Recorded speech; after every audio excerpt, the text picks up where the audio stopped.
Hello, this is episode 7.8. So, looks like this episode 7 is a never ending episode.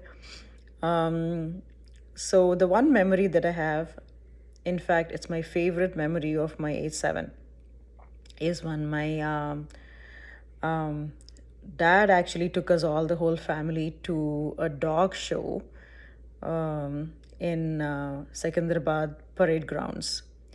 And it was all like all kinds of pedigree dogs that I'd never seen. And back then, as strange as it seems, only the wealthy had owned pedigree dogs. Um, at least in Hyderabad. So the regular people either didn't own any dogs, or if they had, it was mostly mongrels or mutts or crossbreeds. And it was quite a delight to see so many dog varieties that I'd never seen. But the most surprising thing for me that my dad knew about all these dog varieties. He was so passionate about it. He was passionate about the whole dog show. And up until then, I knew my mom was very passionate, loved animals, all animals, especially dogs, but all animals actually. But I never knew that my dad liked animals or loved them so much. Then I realized that he actually loved the experience of going to the dog show, because it evoked a nostalgic memory for him from his childhood, where he was growing up. They would have a dog trainer come home and teach his German Shepherd dog, and uh, that particular dog won many awards at dog shows, and my dad was very proud of it. So I think it evoked all those nostalgic memories for him of his own dog going to all these dog shows. So he knew his way around the dog show so well, and he knew all the varieties. And we saw so many competitions that day, of detective dogs, how they recognize, smell, and some dogs who were wonderful at doing tricks. And there were Pomeranians and Great Danes and poodles, like really nicely, with their really nicely coiffured hairstyles or fur styles, and Dachshunds and Dobermans, and pugs, and it was beagles, Pomeranians, Apsos, sheepdogs, huskies. It was an amazing time. I think it was the best day of my 7-year-old life. Like I said, the dog that I found really beautiful is there was one owner with 3 Dalmatians, and of course many dogs I saw for the very first time. We took our dog too, but the Dalmatians, I thought, like, it really caught my eye, and I thought it's like the most beautiful dog, or different, unique dog I've ever seen. So that was one incident. And the other big significant incident that I remember, significant event, and very significant event in my life, actually, I would say it had a large role in shaping my mindset, my personality, who I am today. Is the Christian family across the street. They bought a novel, a kid's novel. Uh, and until then, I had only been reading comic books like Amar Chitrakada, or storybooks with a lot of pictures in them. And I had never seen a kid's novel until that day. And it was actually called Mr. Pink Whistle and Adventures of the Wishing Chair. So they called us over because they were so excited that they bought this novel. It was like a prized possession. I remember back in the day, it cost them some 16 to 18 rupees. And comic books were about ₹2 back then. Later on, they became 250, but it was ₹2. So 16 to 18 rupees for a kid's novel was very expensive, very expensive. So they like opened it and they, called us all over to all the other, our gang to show it. And Muni, the older child, like she explained, she read a chapter and she said, every day you all come over, I can't give it to you to read because it's so expensive. I'll read a chapter to everybody. There were not many pictures in there. There were a few pictures, and somehow I was not interested at all. But I didn't want to be left out. All of us were going, and I didn't want to be the only one left out. And then they would talk about it. If I got left out, I would feel bad. So I went to Muni's house and Muni and Arun's house only so that I won't get left out. I was not really interested in listening to what was there in that novel. But as we progressed, I really liked it. I really liked the story because it was all about elves and goblins and fairyland and little fairies and gnomes, and this wishing chair and so I really, it was like a wonderland, very similar to how Alice in Wonderland, little toads who speak and things like that. So I really wanted to read it. So I told my mother, can you buy me this book? And she said, okay, find out the name. So she says, like, who's the author? So in the story, is narrated by Mr. Pinkwhistle. So I said, yeah, I know the author. It's Mr. Pinkwhistle. And then they're like, that must be a character in the book. There is no such author called like Pinkwhistle. But I was somehow adamant that Mr. Pinkwhistle himself had written it. So she said, go and ask them who wrote it. So even though I was convinced that Mr. Pinkwhistle wrote it, I went to Muni and Arun's house and asked, like, they're asking, my parents are asking me, my mother is asking me, who's the author of the book? So that, because then they asked me why. And I said, because I want to buy the same book. Then they said, no, this is very expensive. So, and there is actually a series of the adventures of Mr. Pinkwhistle, the adventures of the wishing chair. So what you do is, if your parents are willing to invest like 18 rupees or something, which was a big amount, we got one of the series, why don't you buy another one so that we could get to read both? I thought, okay, that's a good idea. And I did not know it was a series. So, and then they told me the author. It was Enid Blyton. And that's the reason why I say it was a life-changing event for me. Enid Blyton, the author, and I know everybody in India and many people all over the world know her. Maybe in American kids don't know. But she was almost one of the best-selling kids storybook writers. And, all through my childhood, eventually, if I can say I have one best friend, it is Enid Blyton's books. Those became my best friends. They had so much of an impact on how I think, who I am, what I observe, etc., etc. So basically, so I told my mother, like, the author is Enid Blyton. Then she said, oh, your brother has a lot of Enid Blyton novels. He has a good collection, so maybe he already has this book and we don't need to buy it. So we summoned our brother, and when he said, he said, yeah, of course, I can give you the novel.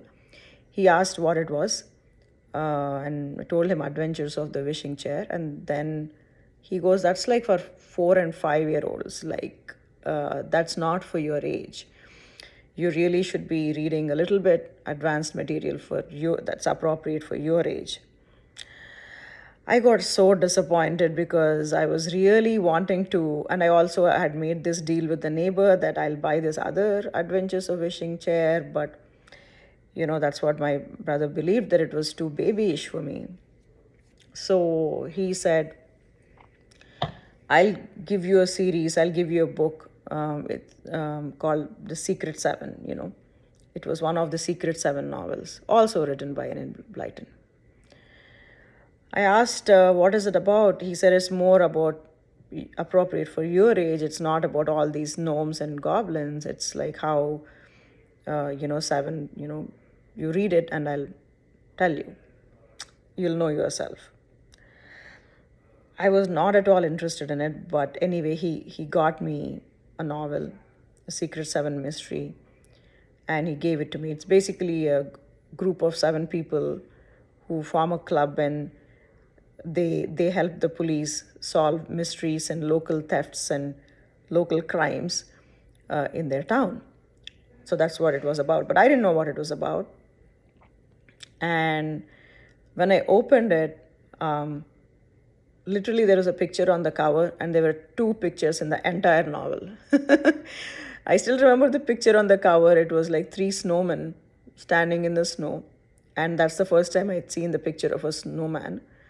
And inside the novel there were two more pictures, again one of a repeat of the three snowmen, and with except that in the novel, the snowman was one of the snowmen was moving, and one picture of three kids looking over, huddling in a shed and looking over a map. So my brother knew I was not interested in this book at all. So he said, well, read the book and,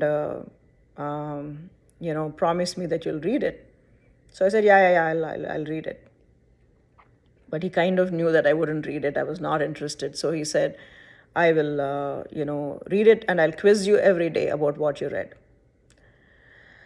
So I was like, usually, if there are pictures, by this age, because of my observation skills, I really had developed a gift of, if you show me something visually, I record it and capture it, and I can also piece a story. So if this storybook had pictures, I could have easily guessed and spun a story of what the story was. But this storybook didn't have any pictures; it only had two, so I couldn't make up a story either. So I had to read it. So on first day, I read. It was a chapter on how these seven kids. Peter is the leader, and there's Colin, and there's Janet, who's Peter's sister, and I think there's a blonde girl called Belinda, I think, and a couple of others, a group of four boys and three girls, pretty equitable. So, four boys and three girls who solve these not murder, like small petty crimes. There's no murder, sorry. So, they solve these mysteries. So I was like, okay, I read one chapter. I found it very, very boring. It was Peter in a shed, and he has a password. And my brother asked me, okay, so how was it? What did you learn? So I said, oh, I learned about the password, and I read this, and I wanted to impress him that I read it. And I did read it sincerely. But then I knew he would quiz me on chapter 2 also. He said, okay, read two more chapters. Then I read two more. And then the crime started picking up where there is a theft. And to solve that theft, Peter dresses up as a snowman and, watches the house. And I got more and more into it. And by the time I got to the end of it, I was totally hooked. I couldn't put it down. I couldn't sleep until I completed it. Then at the end of the book, every Enid Blyton novel, there's a list of series of books that other books in the same series. So I go, there are so many Secret Seven books. Then I read one more. Then I read one more. All of these books were my brother had read when he was a kid, but my Bama had preserved them very safely in a shelf in her room. So I'd always go to her, and she would take it out and she'd give it. So I became obsessed with the Secret Seven series when I was 7 years old. Not only did I become obsessed, I became obsessed with the concept of being forming a club. So I so badly, that became another object of desire to form a club and to be the leader of the club, like Peter. I tried very hard to get my friends interested, but they were interested in more athletic things like hide and seek and playing cricket and more sporty things. They were not interested in cerebral games like playing board games, and they definitely were not into like forming a club or anything. So, but I was so intrigued. I wanted to solve some mystery and help the police, and I wanted to form a club. And I also felt I would be very good at it because by this age I had become a very observant child. Even things that most kids didn't observe, I observed. So I felt I knew when somebody was a little bit off as a person or something odd was going on. I was very observant. So I thought I'd be like a natural leader for this, spy club. Like would all be spies and look for clues. The word clues was introduced in the Secret Seven novel for the very first time. I did not know what clues were until then. So I said, okay, like I'll, form this club, and nobody was interested. Around the same time, see, my brother also was very much into very cerebral activities, fun. That was his idea of fun. But of course, because of the age gap and also the interest in differences, he was more interested in observing, phenomena and science and astronomy and things like that, physics and things like that. And I was very interested in people and their interactions and things that were happening around me and life in general. But both of us were interested in those things. So he had he wanted as his gift, as his. I remember he turned 14. My parents bought him a binoculars. That binoculars I remember cost so much money. It cost like 200 rupees or something. It was a good quality.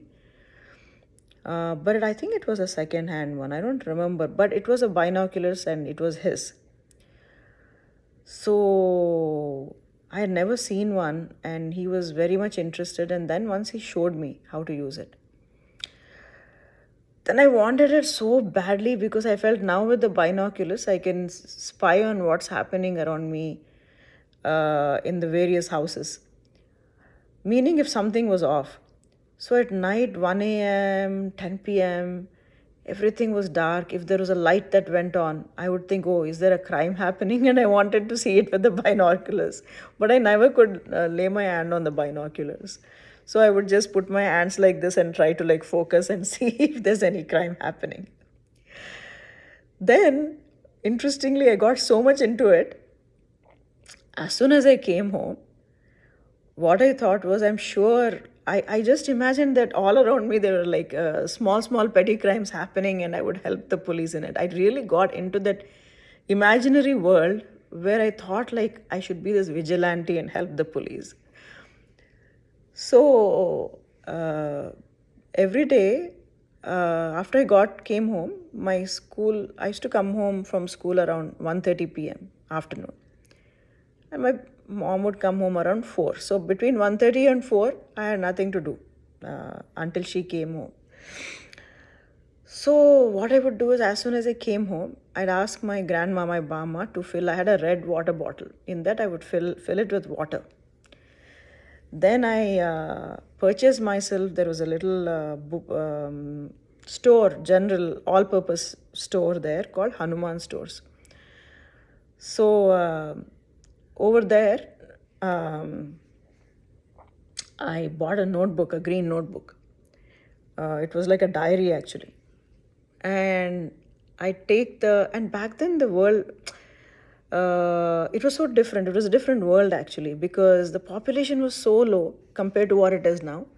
And we used to live in this suburb It is center of the city now, but there are not many cars and vehicles going on the street. Maybe like every 1 minute, every 3 minutes, one would pass by, especially at this time of the day.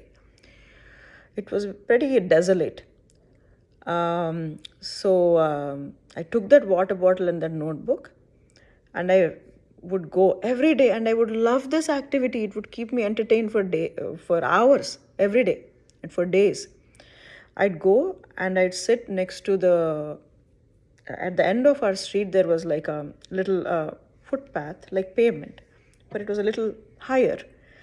It was more like a seat. So I would sit on the pavement under a tree, under that bougainvillea creeper, actually, in the first house on our block. And next to that would be it was like a T junction. It was a big road where all this transportation trucks and all, because it were the outskirts, used to go, and some regular vehicles too. But like I said, it was a different world. Every 1 minute, maybe only one vehicle passed by. And I would take this notebook and I would note down the license plate number of every single vehicle, bicycle, scooters, motorcycles, which were very few, cars, which were very few, and trucks, which were many, used to go. I used to write down the license plate number of everything, because I felt that in case any kidnapping or smuggling or something happened, the police will then come to me and count on me to tell, because I would know every single vehicle that passed by. So if any child got kidnapped or somebody smuggled something, like in one of these trucks, and the police were looking to see who all passed by, then they would find this child, and I would give them by date every single license plate number. I knew that was very important of every single truck. And then I would become this celebrated heroine, like this spy vigilante, and they would now recruit me, and they would keep I would keep doing that. And I don't know why I was convinced in my mind that I was a vigilante, and the police would one day come to me for my notebook. and and with this thing, I really enjoyed this activity. I was all alone. It was not a game that I played with anybody. It was me entertaining myself with in this imaginary world. Then slowly, I would, in my mind, there used to be a rickshaw person who had very weird slippers. His shoes were all made of wires, spare wires, and he was a very shabby looking person. Even his rickshaw pull was very, very dirty. But somewhere there was a rumor that he was he was a CID member. He used to be parked a little bit far away from where I used to sit. CID is the Indian equivalent of FBI.